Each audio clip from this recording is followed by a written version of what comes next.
Alright, it's been a while since I last posted anything. How have the last few videos done it? Oh my god, what? Where the did all you come from? Woo! Sorry about that. I'm aware that these numbers in the grander schemes of social media don't seem very high, but at least to me, as someone just starting out, it means so much. And before I start the video, I'd just like to say from the bottom of my heart, thank you so much, not just to the people who just joined, but to all the other people who have been supporting and watching my videos from the beginning. I'd also like to apologize if the audio quality today comes off as poor. The video editing app I use called CapCut used to have the reduce noise option for free, but now it is locked behind Pro, and yes, I'm very bitter about it. I'd also like to apologize for the drought of content recently. Now, this certainly isn't the most egregious hiatus I've been on.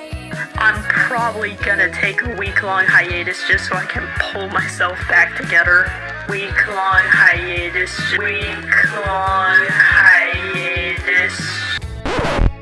Hey, editing Reverie here. So I checked my YouTube and turns out the last video has also reached that 2-month hiatus mark now. So obviously that joke doesn't really work anymore, and I'd just like to apologize again for the long wait. Back to the video.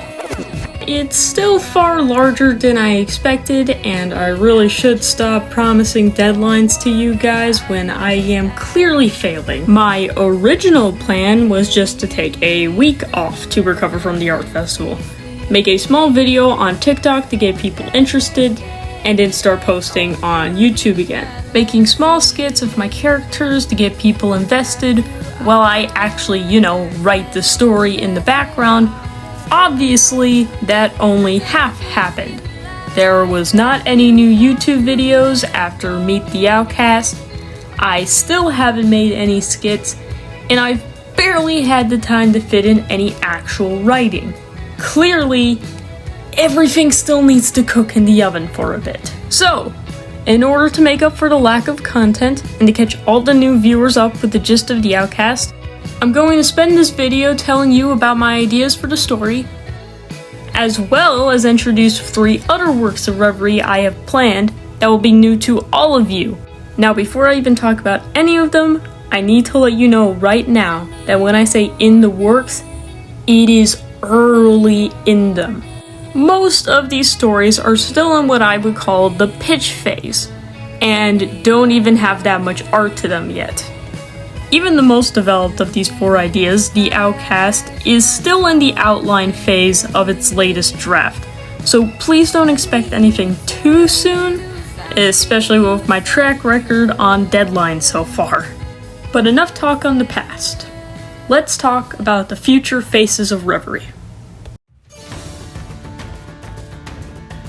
Out of all the ideas I currently have, the Outcast is by far the most developed.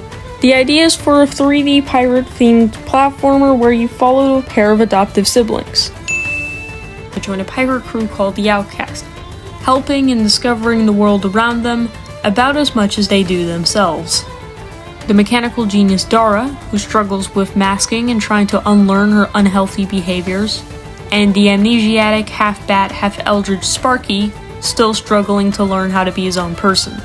The current idea is for a trilogy of games plus a possible prequel, each part dedicated to a different part of Sparky's personal journey to become his own person, and usually being bounced off a secondary main character, either trying to help or challenge his growth. However, it's much more likely to start as a graphic novel, since I know how to draw and write, but I don't know how to program. The world of the Outcast is split into 2 realms, but we spend most of our time on the corporal realm, which, aside from the islands and ruins of worlds once was, is almost entirely covered in ocean, leaving many groups to adopt a very seafaring lifestyle, giving rise to pirates like the Outcast, venturing across the map and exploring new areas, which sometimes leads to them coming across waypoints, which act as small gateways in the realm, which would basically work as this story's secret levels, giving Sparky new abilities and power-ups when you complete them. The gameplay would be split between 3 modes, I guess? There would be the individual levels, of course, which I imagine having more of a focus on stealth and exploration. So imagine a mix between Sly Cooper and Sonic Adventure. And when not in the levels, you'd either be in one of the hub worlds, either the Scrapyard or Outcast Island, where you can upgrade your abilities and talk to NPCs who will sometimes give you side quests or missions, or you'd be traveling between levels out on the open sea. I'm only going to discuss the first two game ideas here in depth, because those are the ones currently most developed. However, I will likely make a video one day in the future discussing the entire idea for the series. Part 1 has a fairly simple but fun good versus evil conflict where Dara and Sparky are sent out on a job to steal back an object called the Wayfinder from a professor named Vincent, who is using it to locate and exploit the power of the waypoints that I mentioned earlier, sucking out the Eldritch energy to use for his weapons, but leaving the remaining energy to leak out and affect the surrounding environment, twisting and contorting the surrounding wild and plant life. After the Wayfinder is stolen, Vincent sends out a group of bounty hunters to retrieve the object back, at any cost.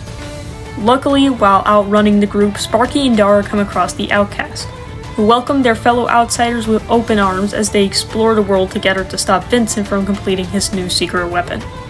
However, one of the reasons I went for a very simple story formula is to not distract from the arc of the secondary main character, Dara, focusing on unlearning her unhealthy masking habits while Sparky acts as support, which not only gives Dara some more time in the spotlight before she becomes mostly absent in part 2, but it reflects Sparky's habit to stay in the background and support other people's goals instead of creating his own, a habit he'll soon have to overcome.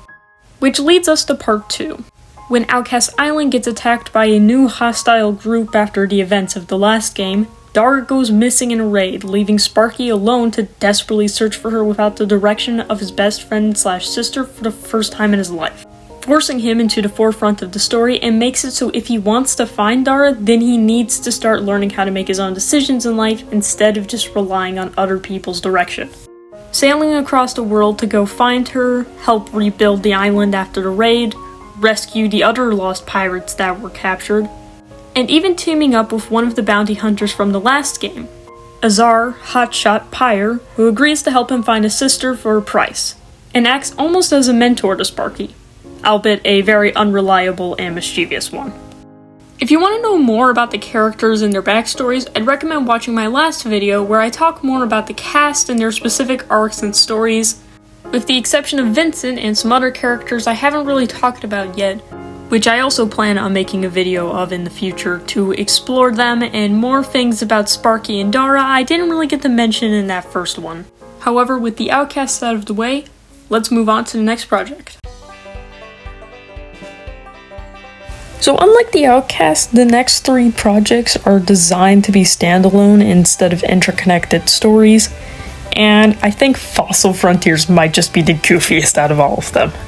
And don't worry, its conception is just as dumb. So, the whole idea basically came from a talk with my mom, and we were discussing that whenever you see a necromancer or an undead riding into battle on some skeletal creature, it is always a horse, and how I found that silly, because there's an entire extinct species of giant monstrous lizards just out for the taking in the nearest museum and no one's using them.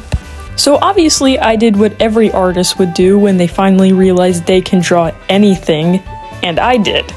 Thus began the idea for Fossil Frontiers, where you play as a zombie called Sheriff Rot, who goes around digging up and reviving fossils in an open world where you can then train your undead dinos that you can use to ride, battle, get rid of obstacles, and collect materials you can use to improve your town. It is so dumb and so campy, and I absolutely adore it. Sure, it's not going to hold a candle to the Outcast in a million years just because I've been working on it so long. But sometimes I want to pour my heart and soul into my own struggles with identity into 4 connected stories to help people feel less alone. And sometimes I want to make a zombie ride a velociraptor, and there's nothing wrong with that. Now, unlike the Outcast and my other two projects where if they ever do become real, I'd work on them for several years before releasing the full game, Fossil Frontiers would be more similar to, say, Minecraft. Starting out in a small world with enough content the players need to still explore without feeling too bored, understand the main mechanics of the game, and a decent amount of dinos they can dig up and revive before adding more and more over updates through time. The current planned roster has 12 dinos. 3 herbivores, 3 carnivores, 3 flyers, and 3 swimmers. Each dino would help you out in its own unique way to help you explore and traverse the world around you. For example, a seafaring dino would help you traverse the waters, and a Patasaurus could help you reach higher places or clear block paths, or even race on the back of a velociraptor to race against your other fellow cowboys. But now, going from the silliest project to the most serious one, let's talk about Fox Hunt. So, I'm not gonna lie to you, out of all the projects, this is the one I'm most worried about talking about. Not because I don't like the concept I came up with, in fact it's quite the opposite. The reason I like it is the same reason I'm struggling so much with it. And it's because it's very out of my comfort zone. The main and most obvious example is the character design. Whenever I make more humanoid designs, even cartoon ones, I struggle unless they're like covered head to toe in armor or undead or something. So right off the bat, this is the video I struggled the most with making art for. The best I was able to come up with in time are just profile pics and actual stick figures. And even then, I'm not 100% sure on the designs. But I guess that's the great thing about concept art. These are not the final designs. They can change and develop over time until I'm eventually happy with them, or at least satisfied. So I guess let me know what you guys think, and if you have any possible notes or ideas for the designs. Now, in the complete opposite of last section's Fossil Frontiers, Fox Hunt is probably the most serious out of all the projects. Following the story of Detective Thrafful Fox, who was brought out of his retirement to train 2 new rookies who do not currently have names, but in my notes I'm currently just calling them the Hound and the Rabbit. However, throughout the cases they solve, a larger conspiracy starts to unravel, forcing Fox to face mysteries and mistakes of his past he'd long left behind. Fox Hunt would be the least gameplay focused in favor of story. It wouldn't be a straight up visual novel, but the gameplay would be more focused on talking to people for testimony and finding clues to solve mysteries throughout the chapters of the game. And in case you couldn't tell by that very vague story description, it's also the game I can say the least about.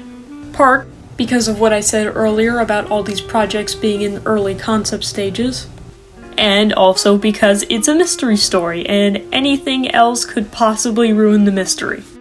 So with nothing else to say for now, let's move on to the last idea. The last project I want to talk about in this video is Space Odyssey. And yes, that title is a pun! This might just be the most straightforward idea, because it's exactly what it says on the tin. It is Homer's The Odyssey in space! But also, how am I supposed to talk about this? Because everyone knows the story of the Odyssey at this point. And if you don't, yes you do, it is the origin of pretty much every person gets lost and has to return home movie ever. So there's not a lot to say in terms of story, because most people know the basics of the Odyssey. The only kind of unique thing I can mention is we'd be going Sonic the Hedgehog 3 style, where everything would be portrayed in cutscenes that have no dialogue. And that, similar to Mega Man, you'd have your normal blaster ability, but then you'd also be able to collect the abilities of gods and monsters throughout the game to help you throughout your journey, which is an idea I need to be very careful about, because there's another person making a game based on the Odyssey, albeit an adaptation, and they also have a similar idea to that, so I need to figure out a way to make mine different. So, with me not really able to talk about those things, I'm gonna be able to do something I wasn't really able to do in the other segments. Talk about my art itself. And the name's already a pun, so you can already imagine how seriously I was actually handling this game. We've already had plenty serious adaptations of the Odyssey. With this one, I was almost solely going for charm. Think that classic 2D platformer nostalgia charm. This is even reflected in the designs. I wanted the most campy alien designs I can think of, and honestly, I don't think they're campy enough. Odie, I think, is perfect. I'm probably not gonna make any major changes to him. But for like the gods, I had no idea what I was doing. My first idea was, oh, bird people. Almost every god is associated with a bird. But that seems more like a fantasy idea than a sci-fi one. Eventually I managed to whip up these designs real quick for the video, but these are definitely not the final ones. However, it does kind of represent the thought process I'm going with here. Because along with inspirations you'd actually expect, there's also Hootie. And hey, if I get to be one of the few, if not the only person to say I used Hootie as inspiration for my Athena design, that's good enough for me. I'm not even gonna worry about being serious. Other than that, that was the last game idea I had to talk about. Which, thank God, because the development of this video took a much more bumpy ride than I was expecting. So I'm just gonna end this off by talking about some short-term goals of the future. I'm going to start trying to make videos on TikTok and YouTube a bit more regularly, while I start working on what will hopefully be the final draft of the Outcast in the background. And then hopefully somewhere around December, I want to start making videos for Fossil Frontiers. I'm also currently working on updating the Reverie Arts website to add some new information and images for the Outcast page, as well as finally add the storefront for everyone who couldn't make it to the Vancouver Art Fest, so they can buy the things online like keychains, stickers, coasters, and my personal favorite, these custom set tarot cards of the main characters of the Outcast. But other than that, I think that's everything out of the way. Which project are you most interested in? Do you prefer the charm and silliness of Fossil Frontiers and Space Odyssey? Or do you prefer the deeper stories of Fox Hunt and the Outcast? Feel more than free to let me know down in the comments, and possibly even give me ideas of your own. Like I said, most of these stories are still in the early concept stages, and I could still use some help fine-tuning some of their ideas. However, until then, have a good night, and keep on dreaming. Hi, thanks for watching until the end of the video. If you enjoyed or would like to see more content like this, please consider liking and subscribing to my channel. For more frequent updates, please consider following my other social medias like Facebook, TikTok, Instagram, or Unveil. Until I see you next time, goodbye.